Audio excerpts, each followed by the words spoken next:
Good morning बच्चों, मैं Catholic mission high secondary school Jhabua से ललिता मैम।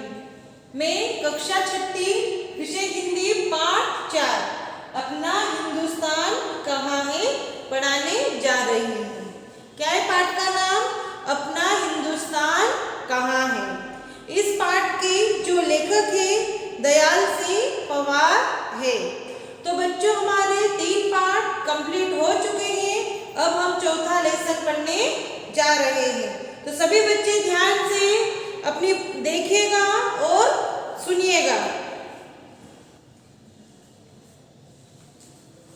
भूमंडलीकरण के युग में अब अपनी पहचान कहाँ है? क्या है? भूमंडलीकरण के युग में अब अपनी पहचान कहाँ है? आओ खोजे सकल विश्व में अपना हिंदुस्तान कहाँ है। भूमंडलीकरण के मध्य में हम सब कैसे झूम रहे हैं। टीवी टेलीफोनों में ही सारी दुनिया घूम रहे हैं। पाठ का नाम क्या है? अपना हिंदुस्तान कहाँ है। कवि क्या कह रहे हैं कि हमारा हिंदुस्तान कहाँ है। तो इसमें हम सबसे पहले क्या देखेंगे? संदर्भ। क्या देखेंगे? संदर्भ। संदर्भ में आएगा प्रस्तुत पद्यांश हमारी पाठ्य पुस्तक भाषा भारती के अपना हिंदुस्तान कहाँ नामक पाठ से ली गई है।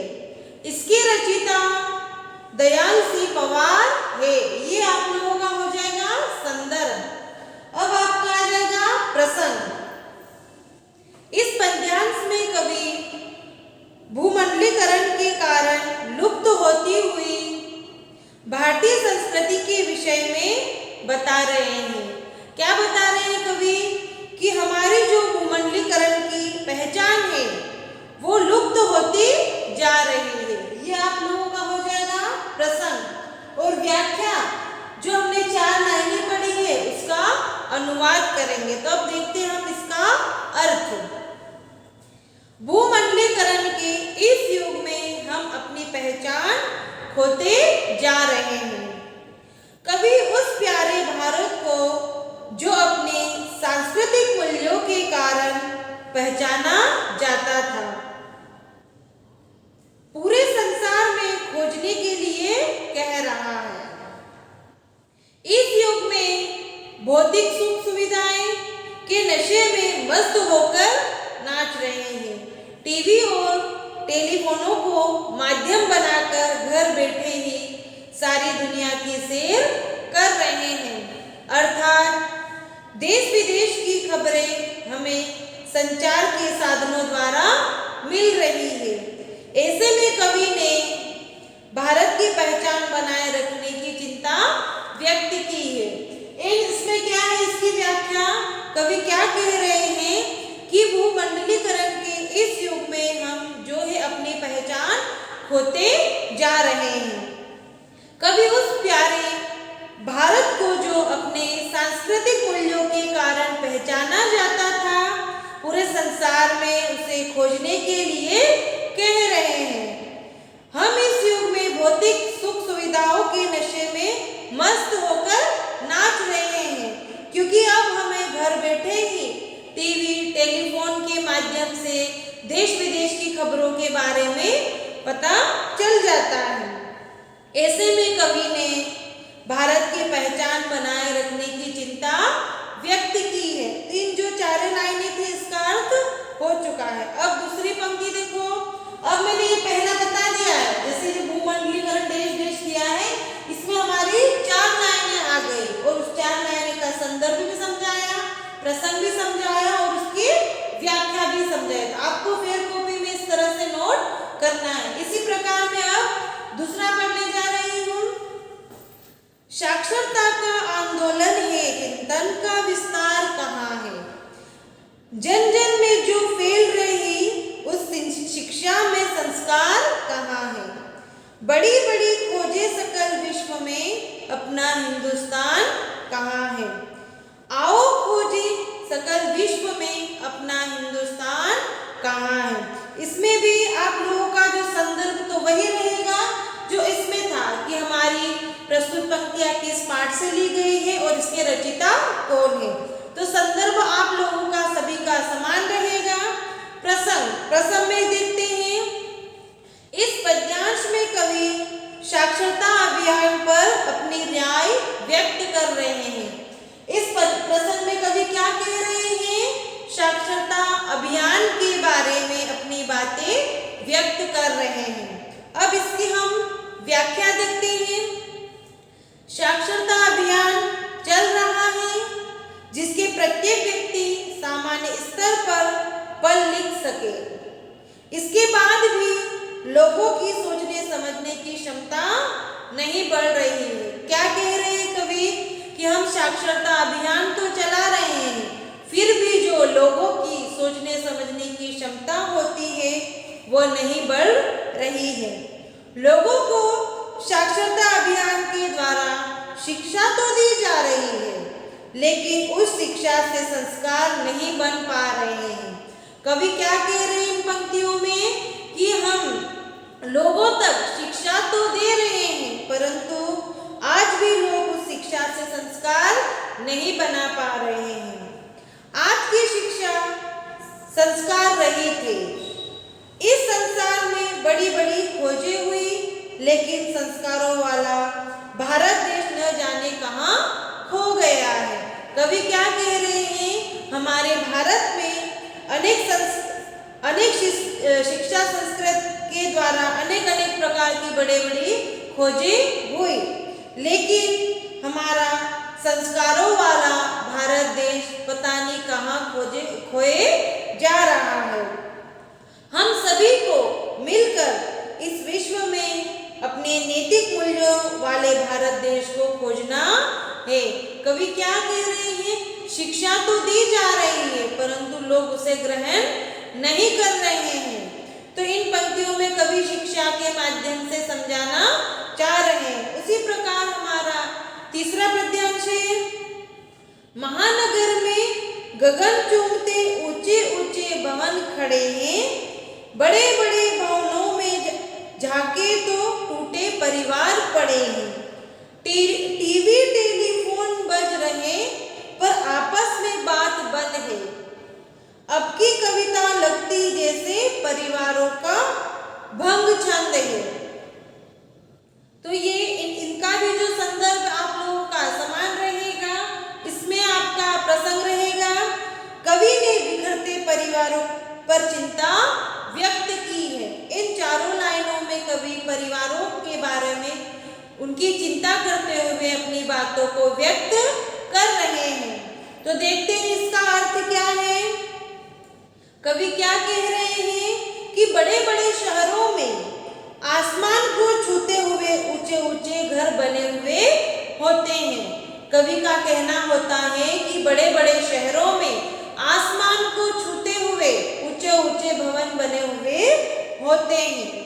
उन विशाल घरों के अंदर यदि देखें तो परिवार में बिखराव है। उन जो विशाल घर होते हैं, बड़े बड़े घर होते हैं, उन घरों के अंदर देखें तो परिवार बिखराव जैसा होता है। हर संयुक्त परिवार अब एकल परिवार होता जा रहा है। जहाँ पहले पुराने जमाने में लोग संयुक्त परिवार के समान रहते थे, वहीं आज व्यक्ति एकल परिवार में व्यक्ति होता जा रहा है। व्यक्ति टीवी टेलीफोन के द्वारा अपना समय व्यतीत कर रहा है। अब जब व्यक्ति बोर होता है, एकल परिवार में जब व्यक्ति बोर होता है तो वह टीवी या टेलीफोन के द्वारा अपना जो समय है व्यतीत करता है और लोगों की आपस में बातचीत बंद हो गई है। आज की कविता में भी ऐसे ही लग रही जैसे टूटते परिवार का छंद हो। इन चारों पंक्तियों में कवि क्या परिवार के बारे में अपनी बातें व्यक्त कर रहा है कि पहले हमारा संयुक्त परिवार होता था, परंतु आज हमारा एकल परिवार होते जा रहा है और वहां पर घरों में लोग टीवी टेलीफोन के माध्यम से अपना समय व्यतीत करते हैं और आपस में बात नहीं करते हैं। अब देखते हैं हम अगला, जन्म जन्म के बंधन वाला बोले देव विधान कहाँ है, आओ खोजे सकल विश्व में अपना हिंदुस्तान कहाँ है। यंत्रों की ताकत के भीतर मंत्रों का मृत घोष कहाँ है, धन से कोष भरे हैं लेकिन फिर भी वह संतोष कहाँ है। तो इसमें भी जो संदर्भ है, संदर्भ आप लोगों का सभी का समान रहेगा। प्रसंग देखते हैं। कवि ने इस पद्यांश में भारतीय परंपरा एवं संस्कारों पर चिंता व्यक्त की है। इस पद्यांश में कवि क्या बता रहे हैं, भारतीय परंपराओं और संस्कारों के बारे में चिंता व्यक्त कर रहे हैं। अब इसकी हम व्याख्या देखते हैं। क्या कह रहे हैं कवि, हमारे देश में विवाह को जन्म जन्म का बंधन माना जाता है। हमारे देश में विवाह को जन्म जन्म का बंधन माना जाता है और उसे ईश्वरीय विधान मानते थे, लेकिन यह संस्कार और परंपरा लुप्त होती जा रही है। लुप्त का मतलब अब छुपती जा रही है, हमें दिखाई नहीं दे रही है। हम सब मिलकर पुनः इन परंपराओं की स्थापना के लिए विश्व में अपने भारत को ढूंढे। क्या कवि कह रहे हैं कि जो लुप्त होती जा रही है, तो हम सबको मिलकर हमें उसकी खोज करना है। मशीनों ने उत्पादन करके दुनिया को विकसित कर दिया है, लेकिन इन मशीनों ने हमारे मंत्रों के उद्घोष को, मन को मोह लेते थे जैसी ध्वनि नहीं है। आज लोगों के पास अटूट संपत्ति है, उसके पास धन भरा पड़ा है, लेकिन इन धनपतियों में कहीं भी संतोष नहीं दिखाई दे रहा है। क्या कह रहे हैं कवि, लोगों के पास अनेक अनेक प्रकार का धन पड़ा है, जमीन पड़ी है, परंतु लोग आज भी संतुष्ट नहीं हैं। अब आगे का देखते हैं। राजनीति की कूट चाल में जन सेवा का भाव कहाँ है, राम राज में जरा बताओ केवल की वह नाव कहाँ है। कितने ही अपहरण हो रहे हैं, किंतु कहो हनुमान कहाँ है। आओ खोजे सकल विश्व में अपना हिंदुस्तान कहाँ है। संदर्भ आप लोगों का वही रहेगा। प्रसंग देखते हैं। इस पद्यांश में कवि आज के समय में चल रही राजनीति तथा बढ़ रहे अपराधों पर चिंता व्यक्त कर रहे हैं। इस पद्यांश में कवि राजनीति और अपराधों के बारे में बातें व्यक्त कर रहे हैं। अब इसकी हम व्याख्या देखते हैं। राजनीति को जनसेवा का माध्यम बताया जाता है, लेकिन राजनेताओं ने आज की राजनीति को कूटनीति में बदल दिया है, जिसकी कुचाल से वे स्वार्थ पूरा करने में लग रहे हैं। इन राजनेताओं ने जनसेवा का भाव नहीं है। आजादी के बाद राम राज्य की स्थापना का सपना टूट चुका है। जब से हमारा भारत आजाद हुआ है, तो जो राम राज्य का सपना था वो टूट चुका है। राम राज्य का केवल नाव चलाकर स्वधर्म का पालन करने वाला पता नहीं कहाँ छिप गया है। क्या कह रहे हैं कवि, आजादी के बाद हमारा जो राम राज्य का सपना था वो टूट चुका है। आजादी के बाद राम राज्य का केवल नाव चलाकर स्वधर्म का पालन करने वाला पता नहीं कहाँ छुप गया है। समता और एकता विलुप्त हो चुकी है। समाज में अनेक अपहरण से मर्यादाओं को कुचला जा रहा है। समाज में अनेक अनेक प्रकार के लोगों के साथ, महिलाओं के साथ अनेक प्रकार के अपहरण, दुष्कर्म होते जा रहे हैं। इसके लिए हनुमान कहाँ है? आज के जमाने में कोई हनुमान नहीं है, परंतु वे कहाँ है? प्रत्येक हिंदुस्तानी से उसी विवेक और बल की आवश्यकता है। अतः कवि आह्वान मतलब बुला रहे हैं और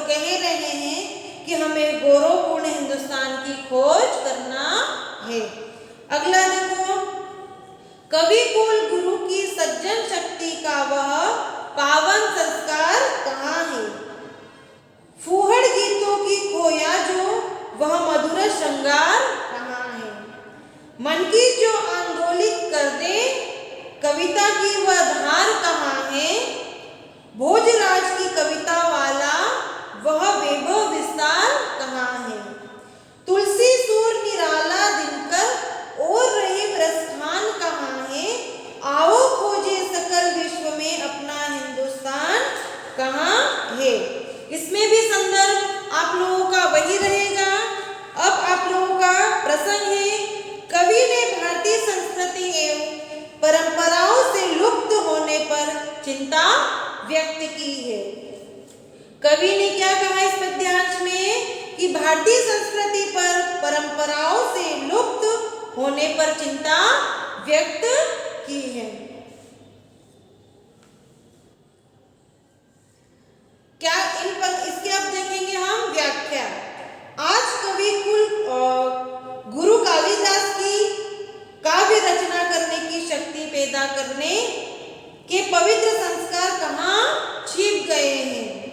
मिठास भरा श्रृंगार रस जो आज के फुहड़ गीतों में खोया जा रहा है। मन में उत्साह भर देने वाली कविता की धारा कहीं विलुप्त होती जा रही है। साथ ही राजा भोज जैसे साहित्य प्रेमी भी नहीं दिखाई दे रहे हैं, जिन्होंने कविता के साहित्यिक विकास को विस्तार दिया था। आज तुलसीदास, सूरदास, सूर्यकांत त्रिपाठी निराला और रामधारी सिंह दिनकर जैसे महान कवि भी जन्म नहीं ले रहे हैं, जिन्होंने जन जन में परस्पर आदर्श, प्रेम, समता, समानता, महानता और राष्ट्रीय एकता के भाव लोगों के मन में भरे थे। रहीम और रसखान जैसे आदर्श एवं जन कवियों का सर्वत्र अभाव दिखाई नहीं दे रहा है। आज वास्तव में ऐसे अपने हिंदुस्तान को विश्व भर में खोज करना है। हमें सभी को मिलकर हमारे भारत को पुनः खोज करना है। तो हमारा ये जो अपना हिंदुस्तान कहाँ है कंप्लीट हो चुका है। इसमें आपको ऐसे टाइप्स अपनी फेयर कॉपी में नोट करना है। सबसे पहले कविता की लाइनें लिखना है, उसके बाद आप लोगों को संदर्भ लिखना है, प्रसंग लिखना है, उसकी व्याख्या करना है। तो इसका जो संदर्भ प्रसंग व्याख्या है हम PDF के माध्यम से आपको भेज देंगे। उसमें आपको इसकी सारी डिटेल लिखी हुई रहेगी, तो आपको अपनी फेयर कॉपी में नोट करना है। तो हमारा जो ये लेसन था अपना हिंदुस्तान कहाँ है, ये हमारा कंप्लीट हो चुका है। इसका जो आगे का अभ्यास है वो हम आपको PDF के माध्यम से भेज देंगे।